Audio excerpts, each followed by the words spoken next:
This is the Red Podcast. This is episode number 104.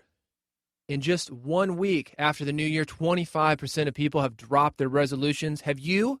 Even if you have, it's time to get back on. We're going to show you how to do it with a goal action plan. That's coming up on this episode of the Red Podcast. This is the Red Podcast. Real entrepreneur development. Make more money, work less, and live a life of freedom. No BS advice that really works. Here's your hosts, David Hooper and Laurel Staples. How are your New Year's resolutions going? So far, so good. Yeah? Oh, yeah.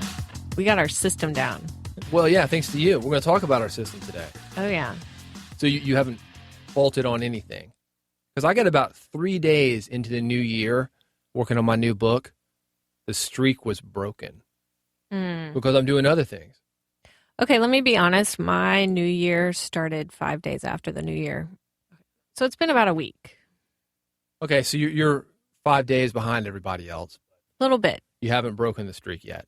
Yeah, we went on vacation, and I took a couple days off after we got back from vacation. And then I got started on my New Year's goals, and I'm going strong for about a week. Laurel has that on-ramp. She's sharpening the sword, and you've been doing a good job of that. Oh, thanks. How about you? How are yours going? Well, I already broke the book one. Oh. And we're going to talk about the process that we use. I'll kind of let it emerge as the episode moves forward. All right. This is the Red Podcast. Red stands for Real Entrepreneur Development. We help you build an audience, sell more products, and make more money. We're business optimizers. We're going to show you how to be more efficient in your marketing, find the hidden money that's sitting right in front of you so you can live life on your terms. Here's where we are right now. We're less than a couple weeks into the new year. The statistic I saw is that New Year's resolutions, 25% people just bail after the first week. No more New Year's resolution. Everything is broken. For me, I had 3 days in on the new book, broke the streak, but I'm back on track. I think a lot of people just give up. Oh, I believe it. Making changes is hard. If you're going to fall off that wagon, you got to get back on. I'm curious what helped you jump back on, because I think that's the problem is people have big plans for themselves. They do it for a couple days, if not a couple weeks maybe, and then they fall off and they quit. So what helped you after you fell off with writing for a day or two get back on? Well, I've got my why, and I wasn't just totally slacking off. We talked about playing a big game a couple episodes ago, redpodcast.com/102. I'm playing a bigger game this year. So I'm so busy, I could have written those couple days where I missed, but I had to get to bed because I'm trying to get to bed earlier so I can get a good night's sleep, wake up early, start the whole process all over again. You're trying to juggle everything. Juggling. I got those plates spinning, lady. I think for me, when you set a goal, you break it down into components, but you also have to break it down into why you want that goal. For me, with this book, for example, it's been a couple years since I've released a book, and I really need a new one. I feel that I really need a new one. That's very important to me. I've got ideas for 3 or 4 books that I'm fleshing out right now. One of them will be turned into a real book this year, at least. The goal is to do actually 2. What's a real book? Is that versus like a fake book?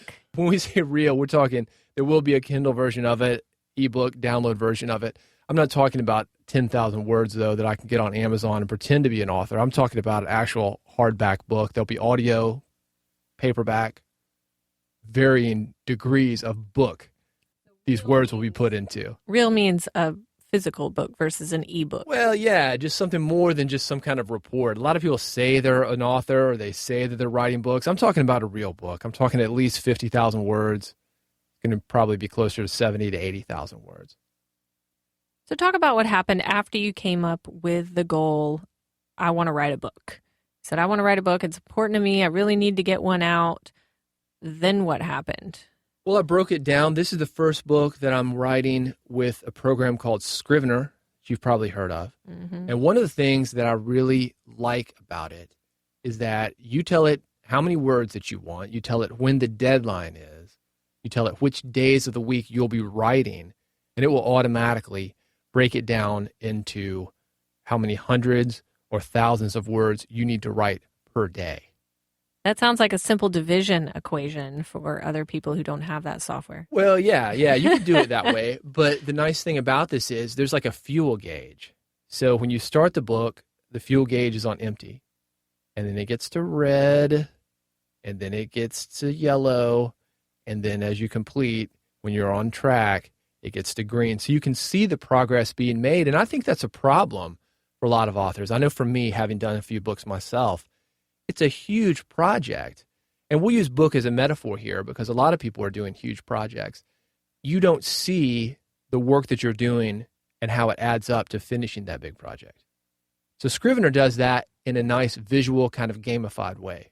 People swear by that program. They do. I find it a little bit complicated. It's more robust than I need. It would be great if you were a fiction author. But as a nonfiction author, I'm fine with Word. My last book was written on a Google Chromebook. Didn't use Word at all till the editing phases. So yeah, it's good, not necessary though. Don't let that keep you from writing your book if that in fact is your goal for this year. I think it is really important to see the progress as you go along. That can be frustrating when you're just trying to get into a habit and keep doing it and you can't see that progress. So I like the fuel gauge that you talked about there, David.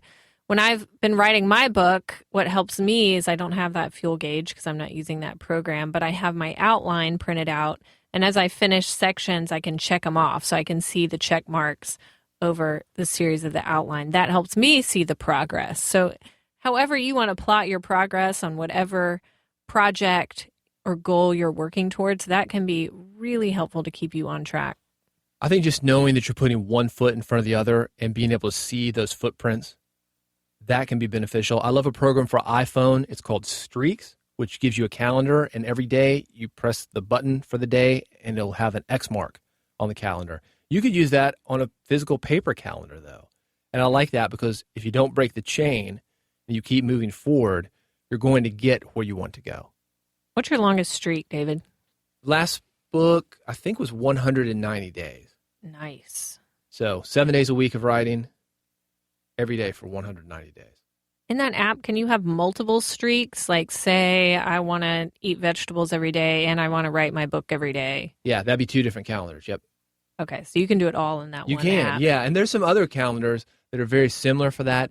If you go to the iPhone App Store, the Apple App Store, you can type streaks or calendar or goal setting. There's a million of these things. I like streaks because it's very, very simple. It's almost like having a paper calendar that you just put an X in.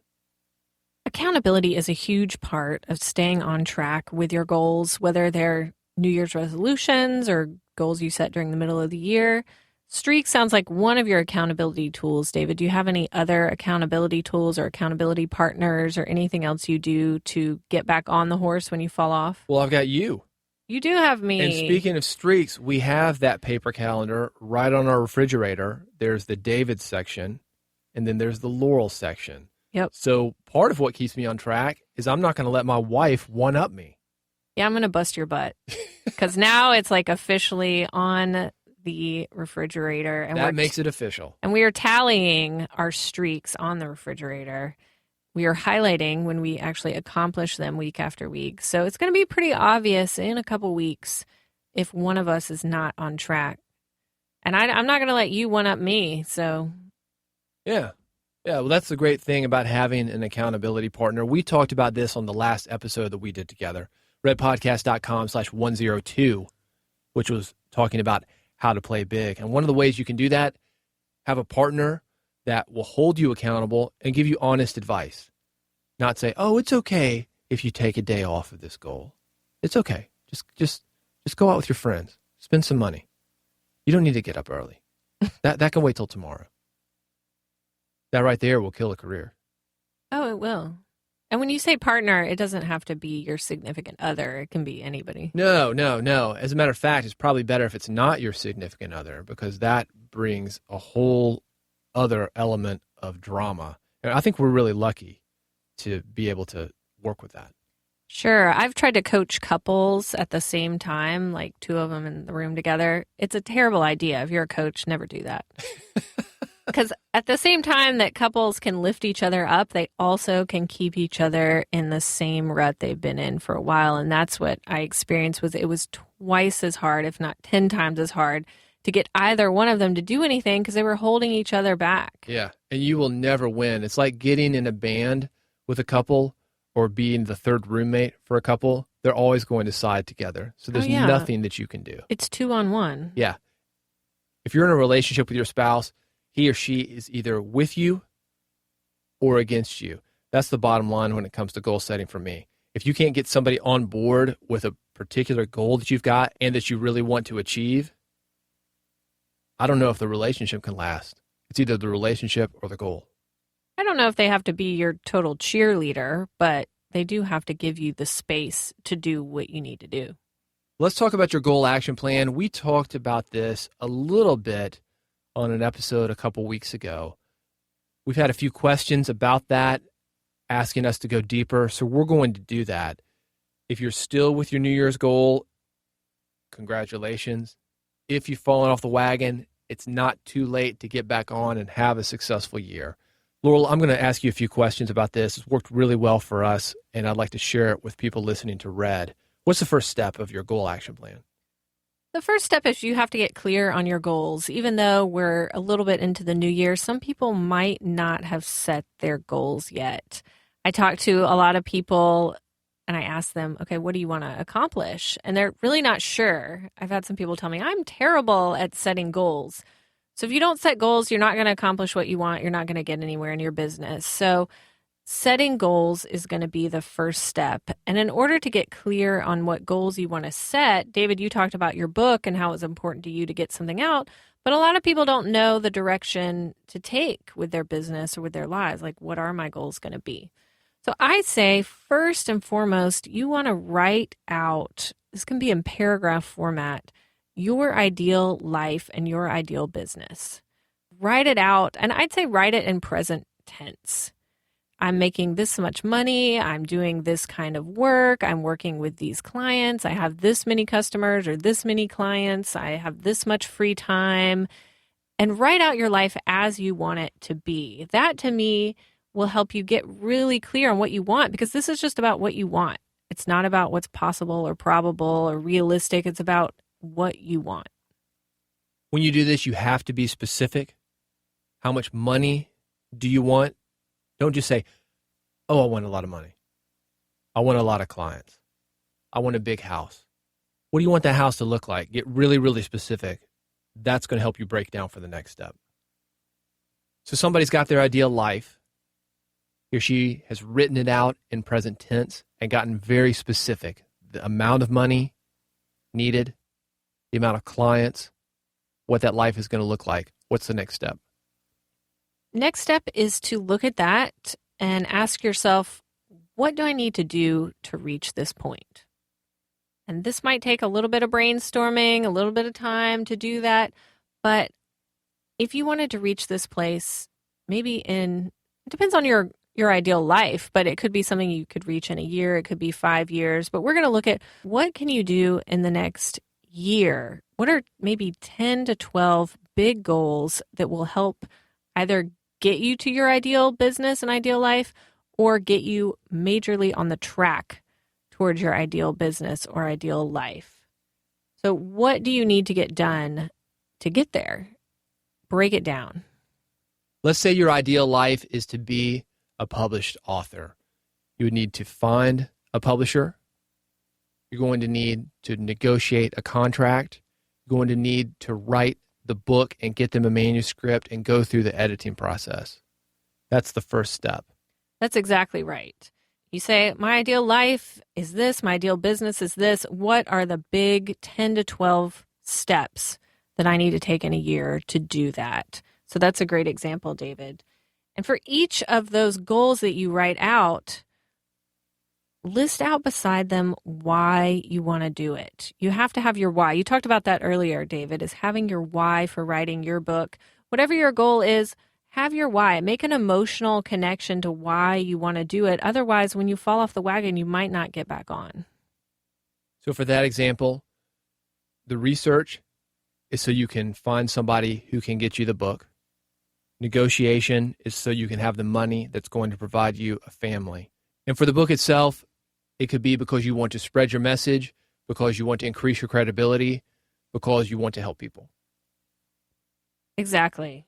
You have to have your why with your goals, and that'll help keep you on track when you're going through all this, because getting in the habit of doing these things and accomplishing your goals, you have to have an emotional connection to them. You have to really, really want them to make them happen, because otherwise you probably would have already done it by this point.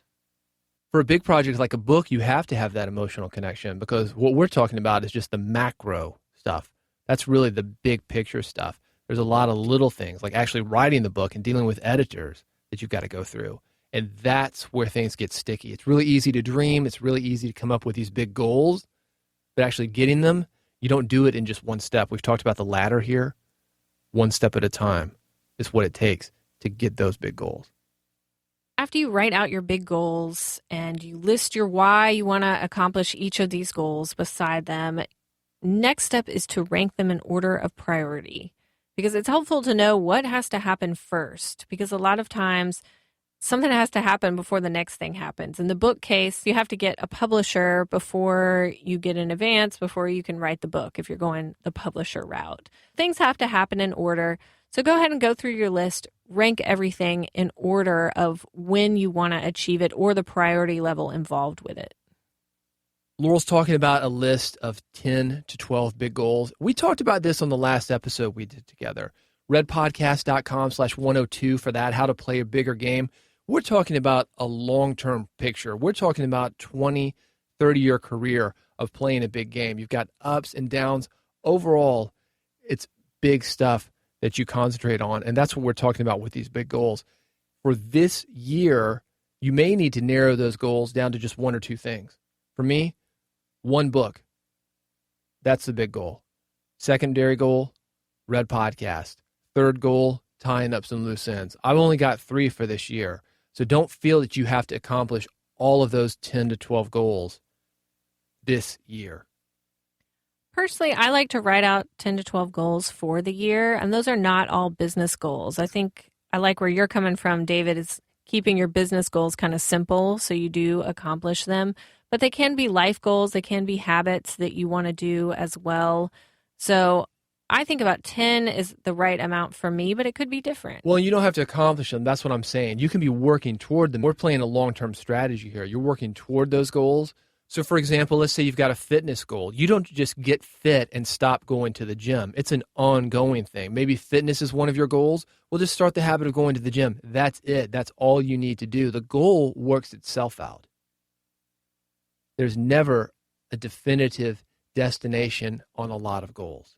So if there is a destination and an endpoint and a deadline on one of your goals, be sure to write that down. If there isn't, just be aware that it could be an ongoing goal like you're talking about, David. But once you have your list written out in order of priority or in order that you need to do it in, take the first couple things on the top of the list and look at them and say, okay, what can I accomplish in the next 30 days? Sometimes if it's an ongoing goal, you might not finish it. There's no deadline on it, but you still have to work on it. So look at the top priority goals, get started working on them in the first 30 days. Break it down to 1 to 2 goals that you want to accomplish in those 30 days. And then with these 1 to 2 goals, what you want to do is break them down into smaller tasks. Because, for example, you can say, okay, I want to finish my business website or build my business website. Well, that's a big goal that you want to accomplish for the month, but you can't just set out to work on that. You have to break it down into its smaller components.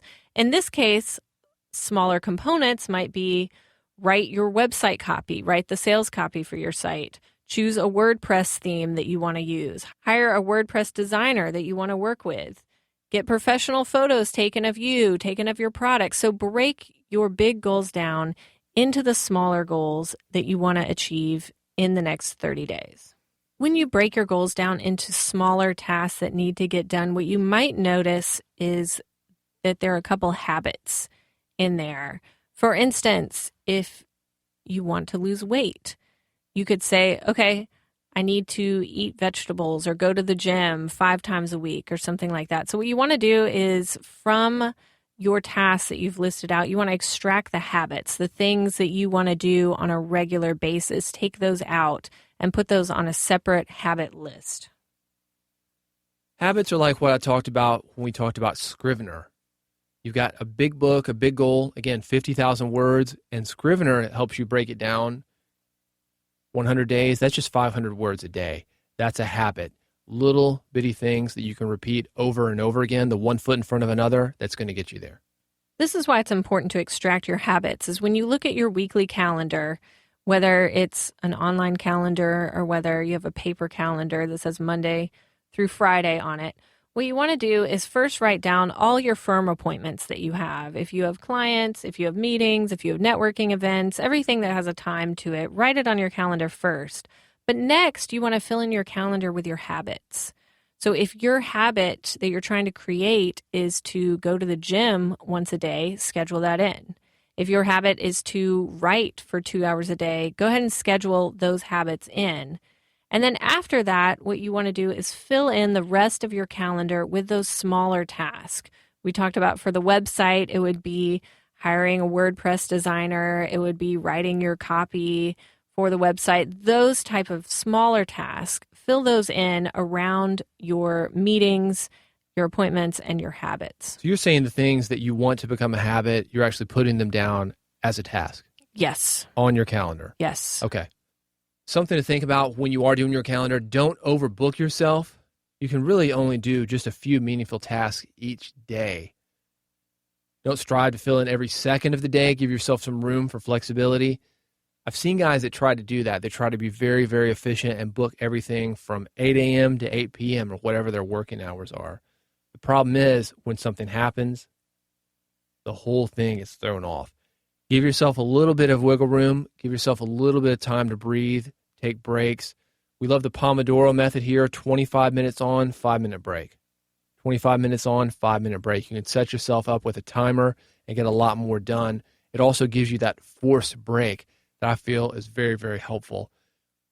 Final thing to add on that, schedule your most important task early in the day because things are coming up during the day. Your important tasks are less likely to get thrown off.